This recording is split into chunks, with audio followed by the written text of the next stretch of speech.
Снова трагедии на дорогах Тувы. Беда пришла во многие семьи. Автоаварии, которые произошли в минувшие выходные, вновь заставляют серьезно думать и принимать решительные меры. Вся Тува скорбит вместе с родственниками и родными погибших. Как сообщил на аппаратном совещании в РИЭ главы Тувы Владислав Ховалы, аварийно-опасный участок круговой развязки проверит технический совет. В результате ДТП в мой адрес поступило большое количество обращений от граждан о недостатках круговой развязки при выезде из города Кызыла. Сегодня в оперативном порядке необходимо провести технический совет и обследовать данный участок дороги. При необходимости организовать реконструкцию. Нужно со специалистами в срочном порядке организовать работу на этом опасном участке дороги. Мы должны немедленно принять необходимые меры. Сфера здравоохранения и ее модернизация стала еще одной основной темой аппаратного совещания. Как сообщил Владислав Ховалы, в противотуберкулезном диспансере планируется капитальный ремонт. Есть помещения, которые требуют действительно капитального ремонта.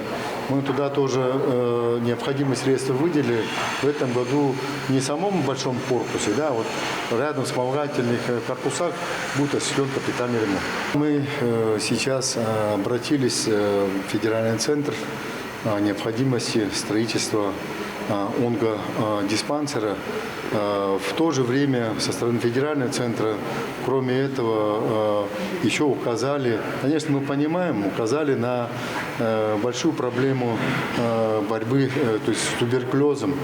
О необходимости они указали строительство соответствия противотуберкулезного диспансера.